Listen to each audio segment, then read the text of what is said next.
আমার জীবনটা তেজপাতা করে ফেলতেছে। এই দাদা তোর এখানে দাঁড়া। কি আশ্চর্য! এই তোর দুজন দুজনের কান ধরছিস কেন? নিজেরা নিজেদের কানে ধর। তো এটা ক্লিয়ার করে বলবো না ধর। ইস, ক্লিয়ার কইরা বলবা না, হ্যাঁ? তুই এত মারামারি করছ কেন, হ্যাঁ? আমার তো এখন আল্লাহর কাছে কইতে মন চায়। হে আল্লাহ, এই দুটাকে আমি আমার এই পেটের মধ্যে ধরছিলাম। আপনি কি আপনার ভাইয়ের জন্য ব্লাড ম্যানেজ করতে পেরেছেন? আমি স্ট্যাটাস দিয়েছি, আমার অনেকগুলো ফ্রেন্ডকে বলা হয়েছে এবং ওরাও ম্যানেজ করার ট্রাই করতেছে। ওইখানেই পেয়ে যাবো ইনশাল্লাহ, ফার্স্ট পেয়ে যাবো। আমি নিজেও তাকে ব্লাড ব্যাংকে খোঁজ নিলাম, কিন্তু এটি নেগেটিভ নথে দেয় তারপর আমি দেখছি আমি নিজেও আসলে নিয়মিত ব্লাড দিই। লাস্ট ব্লাড দিয়েছি 4 মাস হয়ে গেছে। ঠিক আছে, আমি ম্যানেজ করে নিচ্ছি। মারি, তুমি কি বললা? তুমি আমার ছেলেকে রক্ত দিবা? আন্টি, ইটস অ্যাবসলিউটলি ওকে। আমি সবসময় ব্লাড ডোনেট করি।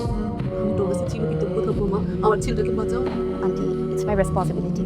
আপনি একটু রিল্যাক্সে থাকুন, প্লিজ টেক কেয়ার অফ হার।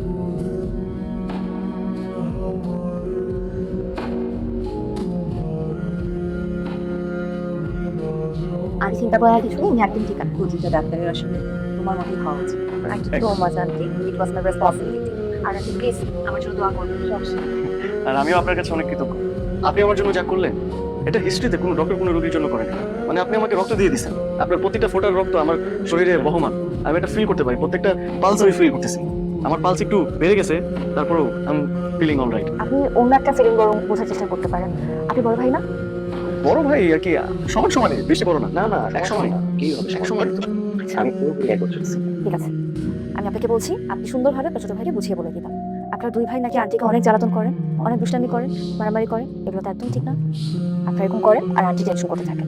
এভাবে টেনশন করতে থাকলে ওনার বিপি তো হাই হয়ে যাবে।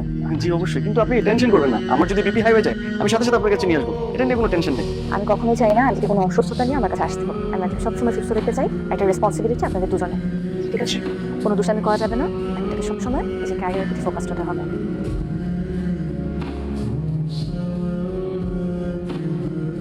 হাত কাটলো কি করে আপনার? আপনার যেটা প্রশ্ন জিজ্ঞাসা করেছিলাম, হাত কাটলো কি করে? সেদিন আসলাম মাথা ফাটিয়ে, বলেছেন মারামারি করতে যেয়ে মাথা ফেটেছে। আজকে হাত কেটে এনেছে। আজকের ঘটনা কি? আসলে হয়েছে কি, দুই পক্ষের তুমুল মারামারি হয়েছে, কঠিন সংঘর্ষ। এক গ্রুপ আরেক গ্রুপকে কাজ দিয়ে পৌঁছে দিয়েছে। তো আমার আর আমার ভাইয়ের যে গ্রুপ, সেই গ্রুপকে ওরা অনেক বাজেভাবে আহত করেছে। ওরা একজন এসে আমাকে ছোট্ট করে একটা কাজ দিয়ে পৌঁছে দিয়েছে। রাখছি, আর একটু বাইরে যাবেন? ধন্যবাদ, রাখিস। আপনি বোধহয় ফ্রিকোয়েন্টলি মিথ্যা কথা বলেন। Sorry sorry. সরি আপনার আমাকে না, সরি আপনার নিজেকে বলা উচিত। ও, তাহলে আমাকে টাইনা নেন। কেন? না আই মিন আইনাটা দেখে আমি নিজেকে নিজে সরি বলতাম পারতো। I am sorry. আপনি যে আমাকে ফলো করেন সেটা কিন্তু আপনি দেখতে পারেন, যেটা কিন্তু ঠিক না, এটা অনুচিত। আমি তো কি বলবো, লজ্জা লাগতেছে। এই লজ্জা লাগতেছে, ভাইয়ের সাথে লজ্জা লাগতেছে। প্রেম করতে আইছে, ভালো মতো ক কি হইছে? তুই হাত কাটছে কেন? কি হলো? আরে, আমি তো ডাক্তারের প্রেমে পড়ে গেছি। তারপর আর কি, হাতে একটু করে গাড়িটা গেলাম সুন্দর মতো হাসপাতালে, ব্যান্ডেজ করে নিয়ে আসলাম। হাতটা কাটছে কে? আমি আবার কে কাটবো? ছোট ভাই, তুই যেভাবে আগাইছিস সেভাবে আগাইলে হবে না। মেয়ে পটাতে হইলে আলাদা একটা প্রসেস আছে, সেই প্রসেস অনুযায়ী আগাইতে হবে। তার উপরে মেয়েটা নাকি আবার ডাক্তার, তুই কেমন রুগী হয়ে গেলে হবে? তোকে হইতে হবে সার্জন, অপারেশন করতে হবে, এমন একটা ভাব নিতে হবে। তো বুঝতে হবে মেয়েটা কি পছন্দ করে না পছন্দ করে, সেইগুলো জানতে হবে, সেই অনুপাতে চলতে হবে। একটা ছেলে এভাবে হাত কেটে যদি মেয়ের কাছে যায়, কোনো মেয়েই তো পছন্দ করবে না। তাহলে তো সার্জেন হতে আমার ডাক্তারি পড়তে হবে। আমি কেন ডাক্তারি পড়া শুরু করবো? না, ডাক্তারি পড়া শুরু করতে হবে না, মেয়ে পছন্দ করে না করে সেইগুলো জানতে হবে। এগুলো জানলে হবে না। আপনি প্রতিদিন জানামাজ হাতে কোথায় যান?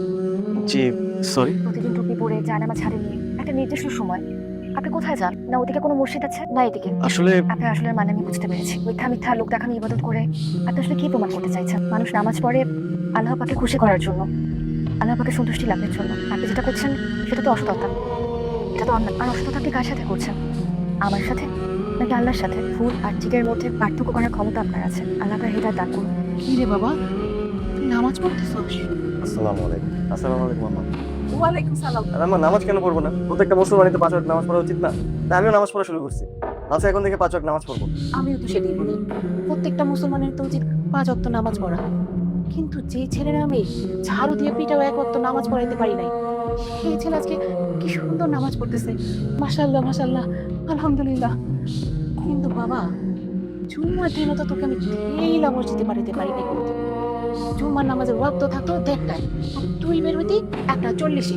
এই পরিবর্তনের কারণটা কি বলতো? আমার নামাজ তো পড়া উচিতই। আমি এখন নামাজ পড়তেছি, এটাকে তোমার ভালো লাগতেছে না? আমি এখন নামাজ পড়বো, এখন থেকে ভাবছি আমি নামাজ পড়বো। কারণ আমার ভিতর থেকে এটা ফিল হইতেছে যে আমার নামাজটা অবশ্যই পড়া উচিত। আর তুমি যে বলে আমি জুমার নামাজ পড়তাম না, আমি কি ঈদের নামাজ পড়তে যেতাম না প্রত্যেকবার? বছরে একবার। এখন থেকে আমি যাবো, সবসময় যাবো। দেখো, আল্লাহর কাছে যদি আমরা কিছু না চাই তাহলে কি পাবো? পাবো না। ওর দরকার, তাই ও চাইতেছে এখন আল্লাহর কাছে। বুঝি আলো আছে না? কি চাপাবেন? দেখ উল্টা পাল্টা কিছু কিন্তু বলবি না। দেখ কিন্তু ঝামেলা হয়ে যাবে। কোনো ঝামেলা না আম্মা, তুমি বুঝতেছো না যে আলো আছে না আলো? ও না ভুলে গেছো? আমি তোমার মনে ভাই দিই, তোমার এই যে ছোট ছেলে গ্যাঞ্জাম করার সময় মাথা ফাটাইছিল, এরপর হসপিটালে গেছে, ডক্টর এপি নেগেটিভ। ও মনে পড়ছে না? মনে পড়ছে আলো হ্যাঁ, আলো আলো খুবই ভালো তো খুবই ভালো। বাহ, ওই ভালোতেই তো আটকাইছে তোমার ছেলে। কি আটকেছে করতেছে? শুধু ফাইটার করতেছে আমার কিন্তু এখন ভালো লাগতেছে না। আমার নামাজ আরো বাকি আছে, তোমরা যাও। তোর বড় ছেলেকে দিয়ে নামাজ পড়াই। তুমি পড়ো ভাইয়া, ছোট ভাই নামাজ পড়ো তুমি। ঠিকই তো চল তুমি হ্যাঁ, তুমি আসো, তুমি তোমার সাথে কথা। জি আম্মা, আসসালামু আলাইকুম। মানে আপনার ওই বয়সের ছেলেপেলেদের মধ্যে তো আসলে এরকম চিন্তা ভাবনা দেখা যায় না। তো এই আইডিয়া কোথেকে আসলো? কোনো ইন্সপিরেশন আছে এটার পেছনে কারো? ইন্সপিরেশন তো একজনের আছে। আঙ্কেল, আপনার থেকে আমি আপনার ছেলের বয়সী। আপনি আমাকে তুমি করে বলবেন প্লিজ। আমি তাহলে আসি। আলু, আঙ্কেলের যত্ন নেবেন। মারে তোমাকে দেখে আমার কি যে ভালো লাগতেছে। তুমি আমার বাড়িতে আসছো, আমার খুশিতে মনটা ভরে গেছে। আসলে আমার তো কোনো মেয়ে নাই। তোমাকে যেদিন প্রথমে আমি হাসপাতালে দেখলাম, দেখে মনে হয়েছে ইস, আমার যদি এরকম একটা মেয়ে থাকতো। আসলে আমার দুটাই তো ছেলে, মেয়ের খুবই শখ। আন্টি আপনাকে কোনো কষ্ট করতে হবে না। আমি আসলে আপনার সাথে কিছু কথা শেয়ার করতে এসেছি। আপনি মনে হয় জানেন আপনার ছোট ছেলে পার্থ, উনি আমাকে পছন্দ করেন। সত্যি বলতে কি আন্টি, আমি না আসলে বিয়ে বহির্ভূত কোনো সম্পর্কে জড়াতে চাই না। আমি সেভাবে বেড়ে উঠিনি, আমার বাবা আমাকে সেভাবে গড়ে তোলেনি।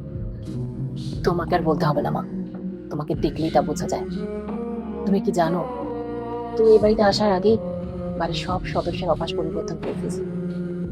আমার ছোট ছেলে, ওর তো করছই, সাথে আমাদের সবার করছে।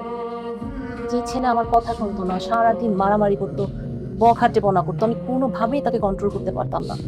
আমার সেই ছেলে এখন 5 ওয়াক্ত নামাজ পড়ে। শুধু ওই না, ওর সাথে আমার বড় ছেলে আর আমিও 5 ওয়াক্ত নামাজ পড়তেছি। মাশাআল্লাহ। আমার ছোট ছেলেটা এখন ব্যবসাতে পুরোপুরি মনোযোগী। ও এখন ওর ক্যারিয়ার নিয়ে ভাবে। আমি যে কি খুশি হয়েছি মা, তোমার কাছে আমি অনেক ঋণী। আপনি কি সত্যি সত্যি আমাকে বিয়ে করতে চান?